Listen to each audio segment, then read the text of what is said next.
The Law and You, a look at laws in St. Vincent and the Grenadines which affect our daily lives. The Law and You, presented by lawyer panel P.R Campbell QC and brought to you on SVG-TV as a public service. Ladies and gentlemen, brothers and sisters, boys and girls, greetings. Welcome to another presentation in this public service nation-building series, The Law and You. This is program number 838, coming to you on Monday the 26th of September 2016. On this program, I will speak to you on the topic Unruly Behaviour. But before getting into the topic, a few preliminary comments. Firstly, and as usual, condolences go out to all those families which have suffered recent bereavements, particularly caused by trauma, either an accident or violence.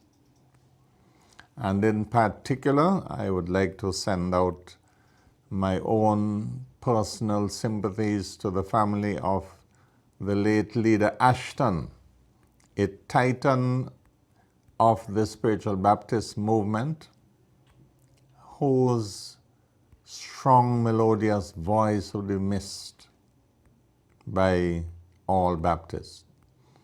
I understand he will be buried on Saturday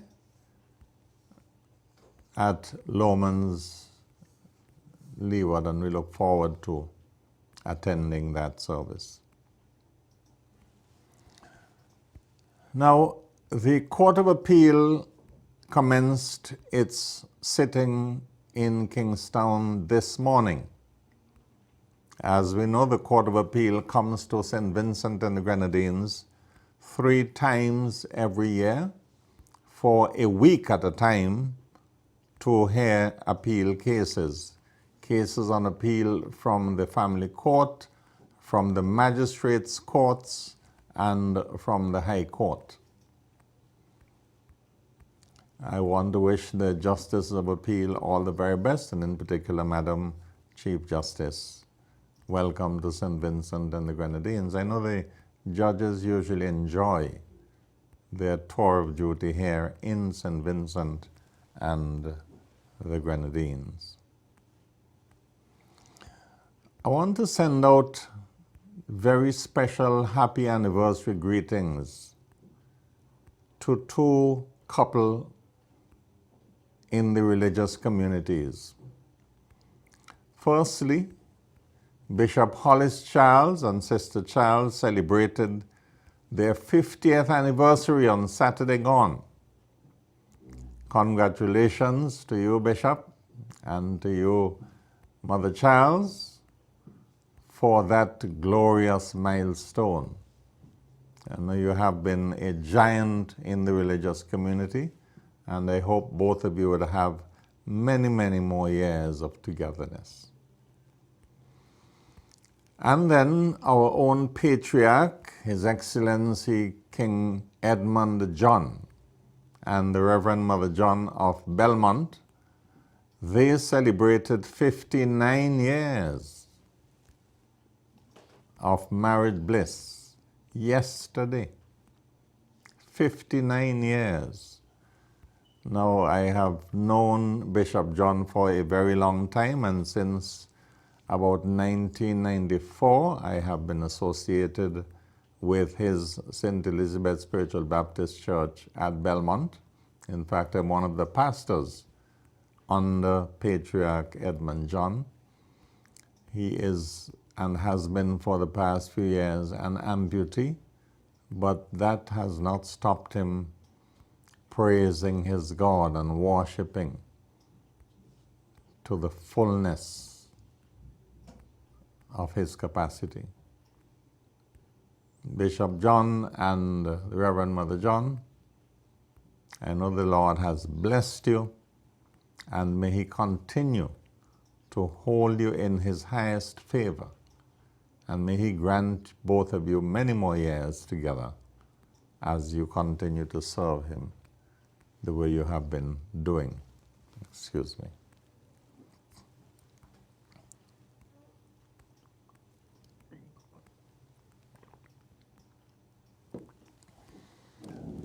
And finally, we have been given warning that there is a weather disturbance some 900 miles to the east of the Windward Islands. And the meteorologists have predicted that it is likely to strengthen as it moves westward in our general direction. They say that by Tuesday and after, it should reach these parts and it is likely to strengthen. So let us be on the alert. Let us heed all of the warnings. Let us listen to our radios and all of the forecasts. And if it develops into a tropical storm or worse, let us remember to take the precautions which the authorities have been urging us year after year to take when there is the onset of stormy conditions. The list of hurricane shelters has been published, and every now and then I hear them repeat it on the radio. So know where your nearest shelter is if the worst comes to the worst. Of course, we pray that Almighty God will save us from a calamity, but just in case the weather system comes here and it has heavy winds and a lot of rain, let us take the precautions which the authorities have been drumming into our heads to take. But we remain on the alert. Now, the topic for this evening's program, Unruly Behaviour, has been prompted by a letter I received from a lady in a particular part of Kingstown. I would not identify the village. And I received this letter since in July, but I couldn't fit it into any previous program. The letter is addressed to me, P.R Campbell QC, Kingstown, and it says, "Dear sir, I greet you in the name of Jesus. I am a regular listener to your program and always welcome how of great help you allow persons to place their views. I am living in," and she has called the village in Kingstown, "for some years now next to," and she called the name of her neighbor and family. "Since I'm living there, everything was so good with me and his family. We used to get along well. Whatever I have, I give or share with them. But his son brought in a girl, X years old, to live with them. All she does is curse everybody for no reason. The words that come out of her mouth are disrespectful and real nasty. She says things that can make people take her to court. She curses every day, morning, noon, and night, Sunday to Sunday. She doesn't care who is around and who is listening. I went to the police and reported the matter, and also to the welfare department. I spoke to the father, the owner of the house, and she called his name, and nothing has been done. It is like he is afraid of her, that she will beat him out of his own house. I need some help. I need some assistance. I need to live in peace. Something has to be done, because I know this is against the law. The police need to do something about it before they kill someone. Can you please help me by mentioning it on your program? I greatly appreciate it. Thank you in advance. Yours truly, and she gives her name, but she adds a postscript. I would be grateful if my name is not mentioned on the program, please. Well, that letter describes a particular kind of behavior which is all too common among our people. Clearly, a person who spends his or her time cursing everybody is a disturbed person and maybe is in need of psychological assistance. Maybe she has an underlying mental problem, because it isn't natural or normal behavior for somebody to spend their lives cursing other people and making life hell for neighbors. But unfortunately, we really do not have adequate facilities in societies like St. Vincent and the Grenadines to deal with people who are psychologically disturbed. Who knows what may have prompted this person to behave in that manner, but we are all too familiar with unruly behavior of this type, and sometimes worse. Occasionally, unruly behavior can be traced to a young person either indulging in excessive amounts of alcohol or excessive amounts of drugs of one kind or the other. I know there is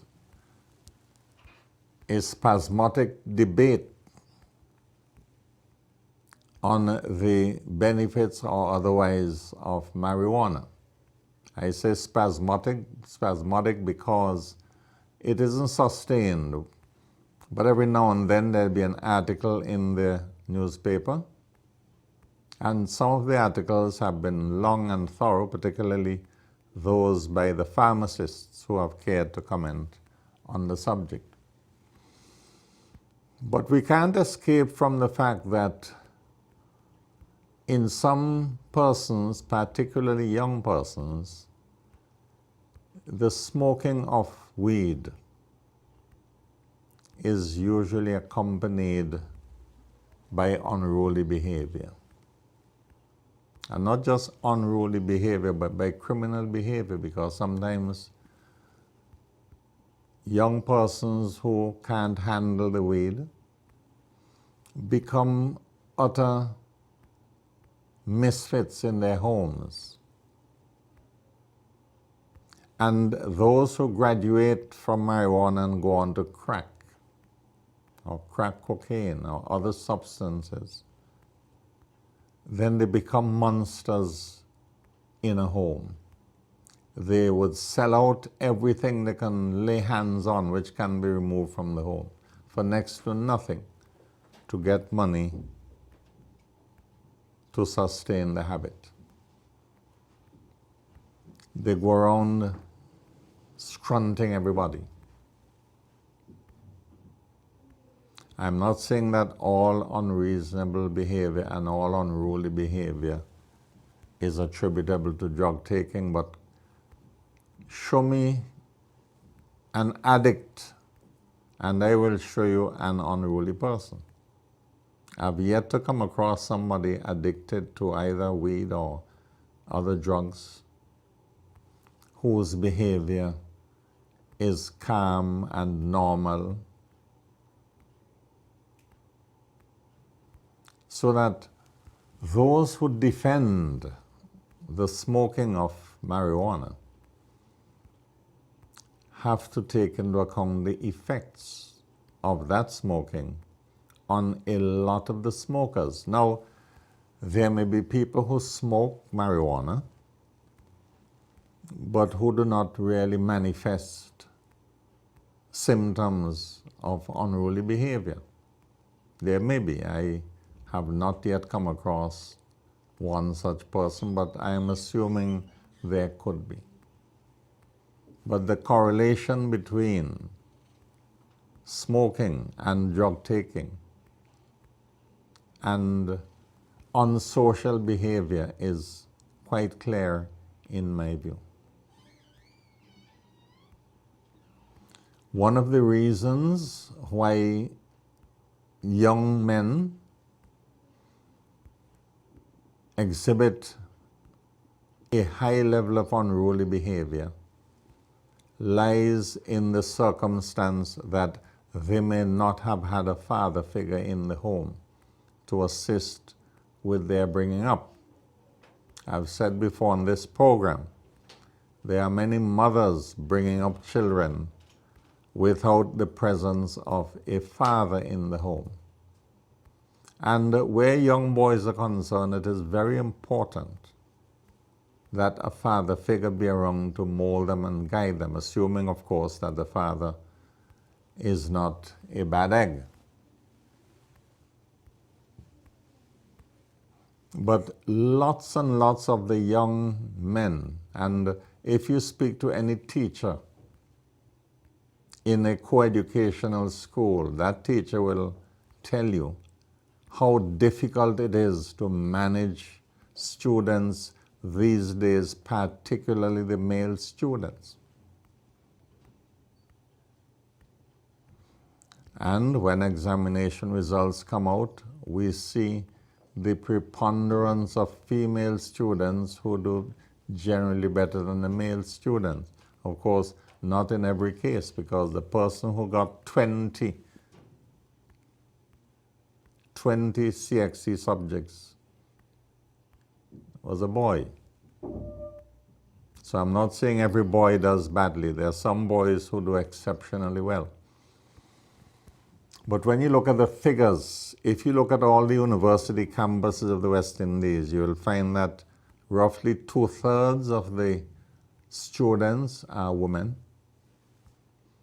And I saw an article not too long ago where somebody is saying, where are the young men in society? What is happening to the young men?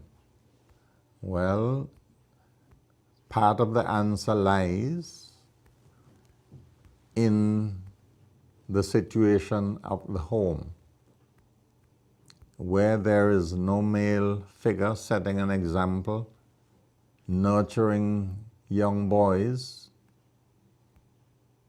bringing them up with proper, wholesome values of hard work, honesty, discipline, manners, behavior.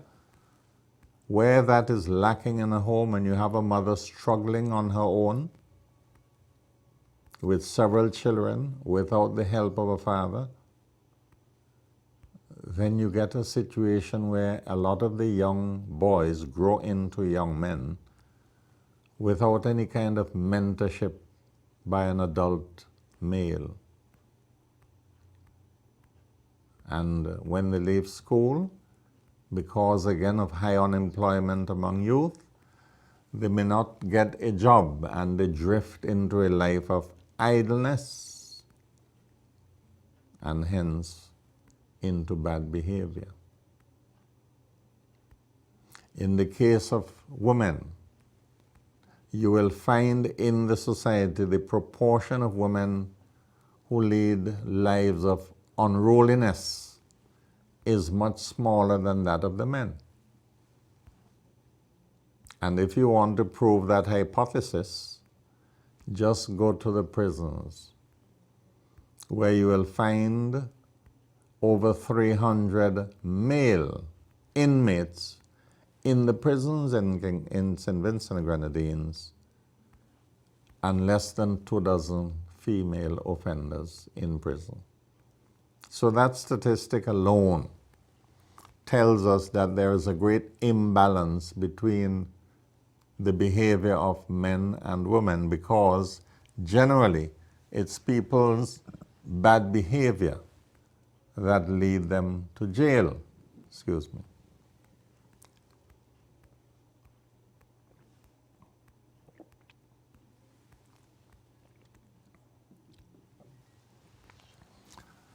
Mountaintop water. Beautiful. I'm a mountaintop addict. As I was saying, it's the behavior of people overwhelmingly that makes them end up in jail.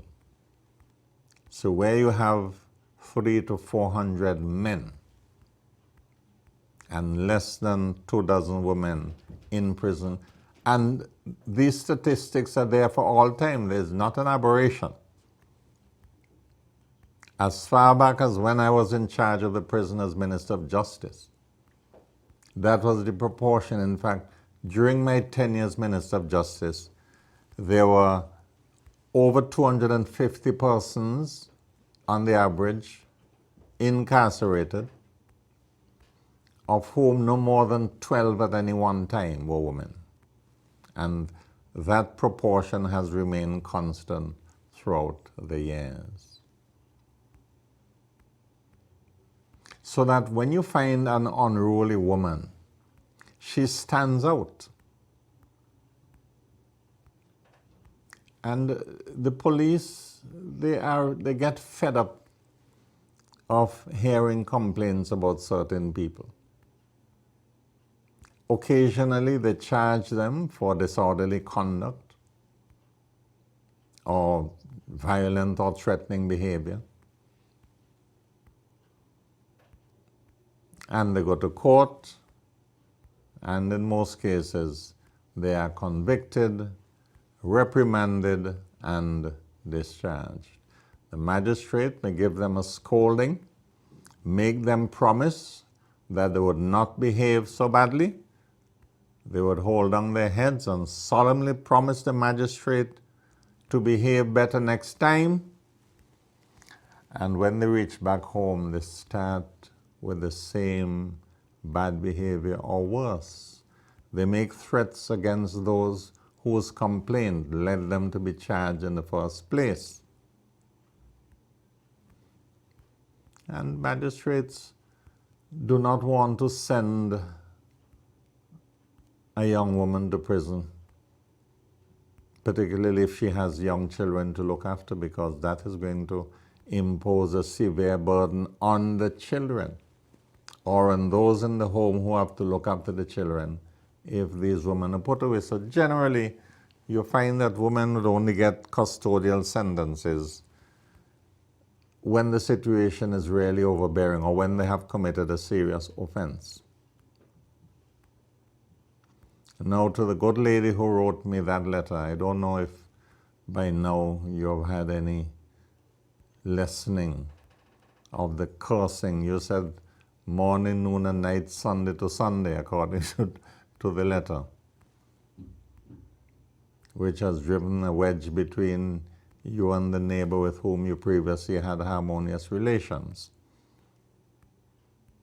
But ultimately, if you simply can't tolerate the situation, then you may have to go back to the police, or if you can afford it, you go to a lawyer to bring an action against the person seeking an injunction, where the judge could then impose an injunction on the person, enjoining the person from that sort of behavior on pain of being sent to prison. And usually people pay more attention to that because they know if the judge gives them an order that they should behave themselves and not keep cursing people and behaving badly, and they disobey the order, then they know they will end up in the prison. And sometimes it's the certainty of knowing you'll go to jail that is the only deterrent for some of these persons who behave in an unruly manner. But generally speaking, societal norms have been breaking down for quite some time. the manners and behavior to which we were accustomed when we were small, growing up, are not there again. Things have simply gone out of hand progressively over the years. And not just in St. Vincent and the Grenadines. If you go to any Caribbean territory and just read the newspapers, from Jamaica in the north, well, from the Bahamas in the north to Guyana in the south, you will be hit by stories of increasing social disorder. Crime is going up in every single place in the Caribbean, and not just the Caribbean, but outside the Caribbean as well, as if mankind is deteriorating in his behavior. People have become more outlandish. People have less concern about the effect of their actions on those around them. Families are not as closely knit as they used to be. And even if a family is closely knit, by the time the mother dies, they had an old times saying, when mother dead, family done. Well, it is manifestly so these days. A mother who would hold the family together, she passes, and immediately there is a fight over dead left. I've spoken about that several times on the program. We no longer care for each other the way we used to do. We no longer show that love, that generosity of spirit, that looking out for your neighbor.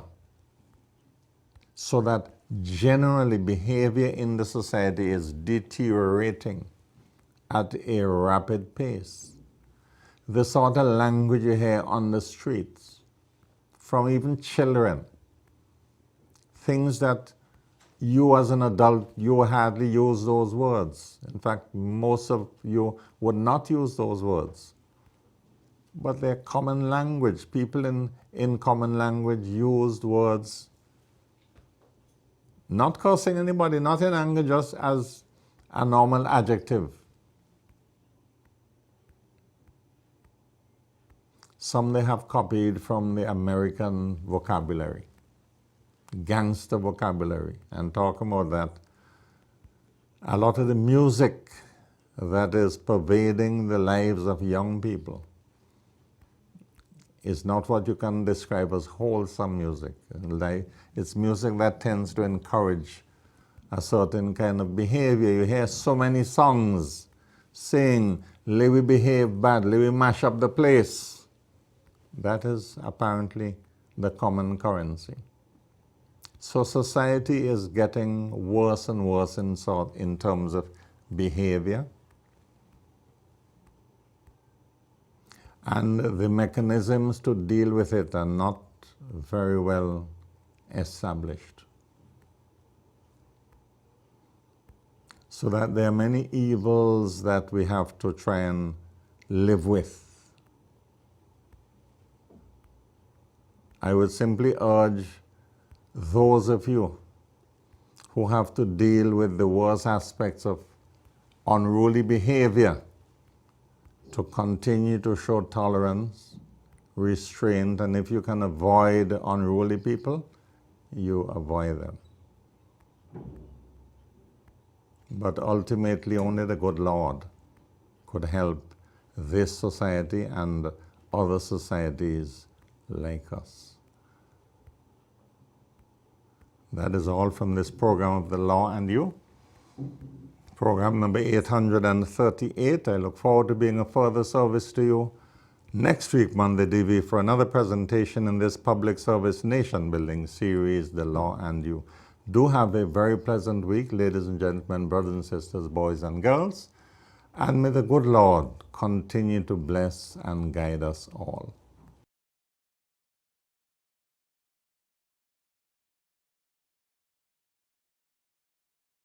The Law and You, a look at laws in St. Vincent and the Grenadines which affect our daily lives. The Law and You, presented by lawyer panel P.R Campbell QC and brought to you on SVG-TV as a public service.